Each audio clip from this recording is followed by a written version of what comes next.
Hello दोस्तों। आइए बिना लेट किए हुए हम क्लास स्टार्ट करते हैं। बिहार शिक्षक भर्ती 4.0 and super TET, UP TET, C TET and Bihar state की तैयारी इस चैनल पर कराई जाती है। चैनल का नाम टीचिंग पोर्टल है। व्हाट्सअप नंबर 99 584 84 7 34 पर आप कॉन्टेक्ट कर सकते हैं। आगे बढ़ते हैं। कल हमने ये पढ़ लिया था। आज का आपका पेज नंबर 15। हाँ, यहाँ से स्टार्ट करेंगे। कल मैंने बताया संविधान सभा की प्रथम बैठक कब हुई थी। संविधान सभा की प्रथम बैठक कब हुई थी? संविधान सभा की प्रथम बैठक 9 दिसंबर 1946 की हुई थी। संविधान सभा को हमने अपनाया कब था? संविधान सभा को 26 नवंबर 1949 को अपनाया था। ठीक है। और ये लागू कब हुआ था? संविधान सभा लागू हुआ था हमारा 26 जनवरी 1950 को। ठीक है। कल हमने कुछ इसमें गलत बुला गया था। संविधान सभा की प्रथम बैठक हमारी 9 दिसंबर 1946 की हुई थी। और संविधान सभा को हमने अपनाया कब था? 26 नवंबर 1949 को अपनाया था। और 26 जनवरी 1950 को हमारा संविधान सभा लागू हुआ था। ये लागू हुआ था। राइट। नेक्स्ट क्वेश्चन करते हैं। 26 नवंबर 1949 को बनाया था। ठीक है। संविधान सभा 26 नवंबर 1949 को बन के तैयार हो गया। हमारा संविधान 26 नवंबर 1949 को बनकर तैयार हो गया था। लेकिन हमारा लागू 26 जनवरी 1950 को क्यों हुआ था? क्योंकि दिसंबर 1929 ईस्वी को रावी नदी के किनारे गांधी जी ने पहला एक सेकंड, कहाँ गया क्वेश्चन? किधर गया? हाँ, संविधान सभा ये हुआ। और नेक्स्ट क्वेश्चन पढ़ते हैं। निम्नलिखित में से किस ब्रिटिश अधिनियम ने ब्रिटिश ईस्ट इंडिया कंपनी को व्यापार का विशेष अधिकार दिया? यानी कि कहने का मतलब ये है, निम्नलिखित में से किस ब्रिटिश अधिनियम ने ईस्ट इंडिया कंपनी को व्यापार का विशेष अधिकार दिया था? Charter act 1793। ठीक है। ईस्ट इंडिया एक्ट 1784 नहीं, regulating act 1773, charter act 1793, charter act 1813। 1773 के चार्टर एक्ट के तहत charter act east India company को व्यापार करने का अधिकार दिया गया। और रेगुलेटिंग एक्ट 1773 नहीं है, 1793, चार्टर एक्ट 1793 के तहत 1793 है 1793। हाँ, 1793। नेक्स्ट क्वेश्चन आते हैं। भारतीय विधान पालिका पहली बार द्विसदनीय बनाई थी। भारतीय विधान पालिका पहली बार द्विसदनीय बनाई गई थी 1892 के भारत परिषद द्वारा, 1909 के अधिनियम द्वारा, 1919 के भारत सरकार अधिनियम द्वारा। राइट। हाँ, भारतीय विधान पालिका पहली बार द्विसदनीय बनाई गई थी 1919 के भारत सरकार अधिनियम द्वारा। Next question. निम्नलिखित में से किस अधिनियम के अंतर्गत भारतीय विधान परिषद को बजट पर बहस करने की शक्ति प्राप्त की गई थी? भारतीय परिषद अधिनियम 1861, नो। भारतीय परिषद अधिनियम 1892, भारतीय परिषद अधिनियम 1909, भारत शासन अधिनियम 1919। भारतीय परिषद अधिनियम 1892 के तहत भारतीय विधान परिषद को बजट पर बहस करने की शक्ति प्राप्त की गई थी। नेक्स्ट क्वेश्चन आते हैं। ये क्वेश्चन को एक स्टेटमेंट को पढ़ते हैं, थोड़ा लंबा स्टेटमेंट है। निम्नलिखित कथनों पर विचार करें, इनमें से कौन सा कथन भारत परिषद अधिनियम 1919 के संदर्भ में सही है? ठीक। क्वेश्चन है, निम्नलिखित कथनों पर विचार करना है कि इनमें से कौन सा कथन भारत परिषद अधिनियम 1919 के संदर्भ में सही है। देखिए यहाँ पे 1919 के अधिनियम को ना मार्ले मिंटो सुधार कहा जाता है। मार्ले मिंटो सुधार कहा जाता है। ठीक। इसे मार्ले मिंटो सुधार भी कहा जाता है। इस अधिनियम के अनुसार, देखिए, इस अधिनियम के अनुसार ब्रिटिश सरकार ने सांप्रदायिक निर्वाचन मंडल का भी प्रारंभ किया, जिसका उद्देश्य हिंदू और मुस्लिमों के मध्य मतभेद पैदा कर उनकी एकता को खत्म करना था। बिल्कुल सही है। भारत शासन अधिनियम को भारत सचिव और वायसराय के नाम पर पार्लियामेंटो सुधार भी कहा जाता है। ऑप्शन नंबर 2 देखते हैं यहाँ पे, ये वाला है जो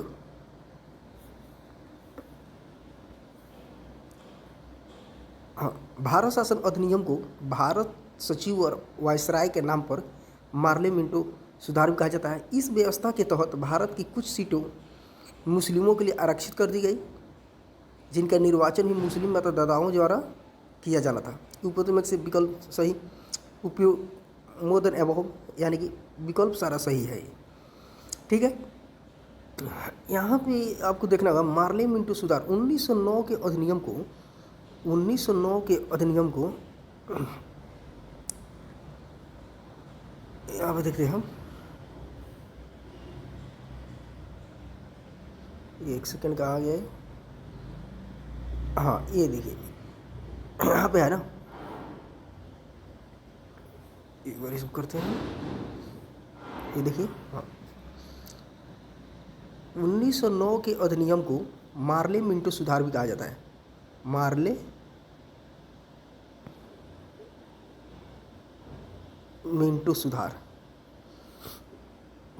सुधार के रूप में भी जाना जाता है।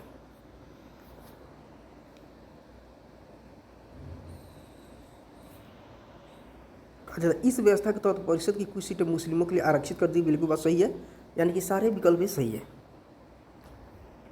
सारे विकल्प सही है। नेक्स्ट आते हैं, निम्नलिखित कथनों पर विचार करें और इनमें से कौन सा कथन मॉन्टेग्यू चेम्सफोर्ड सुधार के संदर्भ में सही है। मॉन्टेग्यू चेम्सफोर्ड सुधार, इसके पहले पढ़ते हैं पार्लियामेंटो सुधार और पढ़ते हैं मॉन्टेग्यू चेम्सफोर्ड सुधार। मॉन्टेग्यू चेम्सफोर्ड सुधार, इसको 1919 के अधिनियम भी कहा जाता है। देखिए, केंद्र में सदनात्मक विधायिका की स्थापना की, पहली बार महिलाओं को मत देने का अधिकार, ए और बी दोनों सही, ए और बी यानी कि दोनों सही है, इनमें से ऑल ऑफ द अबव सही है। इसे इसे मॉन्टेग्यू चेम्सफोर्ड सुधार भी कहा जाता है। 1919 के एक्ट को मॉन्टेग्यू चेम्सफोर्ड सुधार कहा जाता है। नेक्स्ट क्वेश्चन, बंगाल की दोहरी सरकार की स्थापना, ये थ्योरी है, बढ़ते एक बार। बंगाल की दोहरी सरकार की स्थापना 1765 से 1772 ईस्वी में हुई। पलासी का युद्ध रॉबर्ट क्लाइव और बंगाल के नवाब सिराजुद्दौला से 23 जून 1757 ईस्वी को बंगाल में हुआ। पलासी नामक स्थान पर हुआ। पलासी एक प्रकार का फूल है, इस फूल के नाम पर ही स्थान का नाम पलासी पड़ा था। राइट, एक बार पढ़ेंगे, एक बार दोबारा फिर पढ़ देते हैं। पलासी की दोहरी सरकार की स्थापना, बंगाल की दोहरी सरकार की स्थापना 1765 से 1772 में हुई। पलासी का युद्ध रॉबर्ट क्लाइव और बंगाल के नवाब सिराजुद्दौला से 23 जून 1757 ईस्वी को हुआ। बंगाल में पलासी नामक स्थान पर हुआ। पलासी एक प्रकार का फूल है, जो इस फूल के नाम पर इसे पलासी का युद्ध हुआ।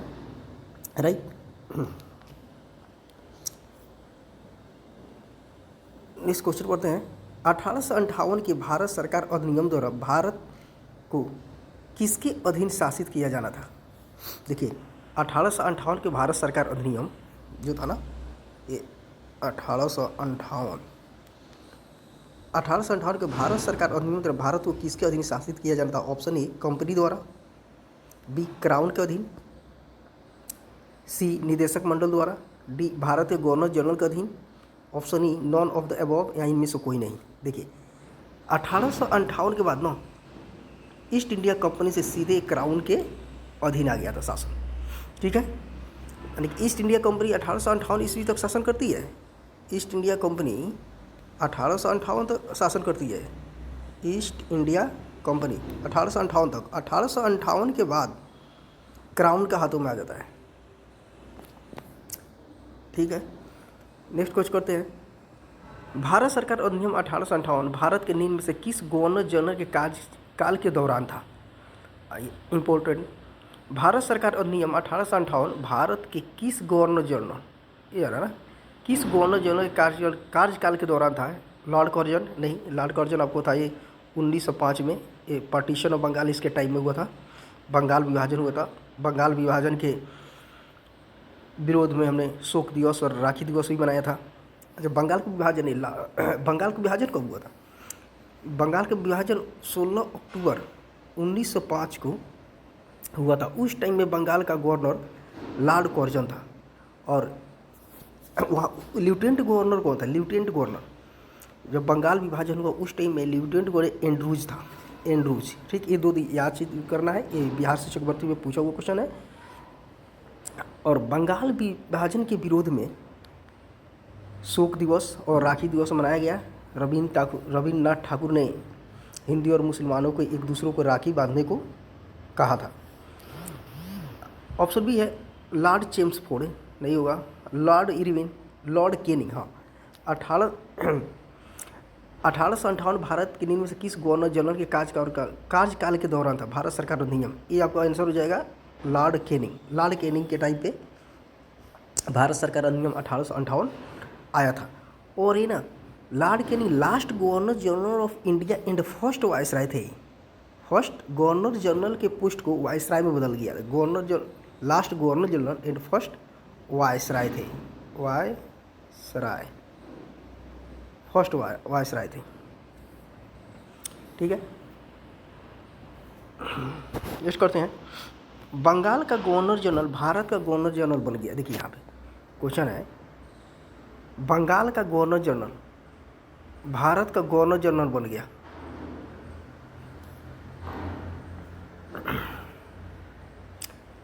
Option A Indian council act of 1861, नहीं, इसके तहत नहीं। इंडियन काउंसिल एक्ट ऑफ 1892 के भारतीय पुलिस अधिनियम के बाद नहीं। Charter act of 1833, charter act of 1833 के तहत। More than above, none of the. Answer होगा आपका option C, charter act of 1833 के तहत बंगाल का गवर्नर जनरल भारत का गवर्नर जनरल बन गया। यानी कि governor general of India Lord William Bentinck थे। विलियम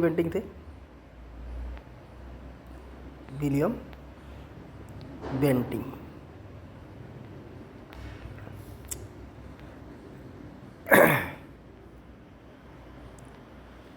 कंपनी के शासन के समय बंगाल का पहला गवर्नर जनरल कौन था?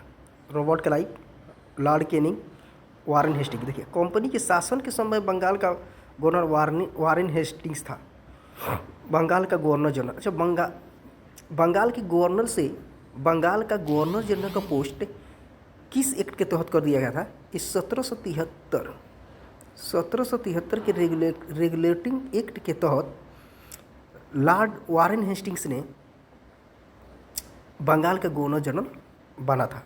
1773 के रेगुलेटिंग एक्ट जब पास हुआ था उस समय इंग्लैंड का प्रधानमंत्री कौन था? लॉर्ड नॉर्थ था। लॉर्ड नॉर्थ, ये सारा पीडीएफ में आपको मिल जाएगा। लॉर्ड नॉर्थ था। आगे क्वेश्चन करते हैं, 1773 के रेगुलेटिंग एक्ट के बाद निम्नलिखित में किस ब्रिटिश अधिकारी को गवर्नर जनरल के पद पर पदोन्नति किया गया था? यानी कि 1773 रेगुलेटिंग एक्ट के बाद, तो बोले थे 1773 के रेगुलेटिंग एक्ट के तहत वारेन हेस्टिंग्स को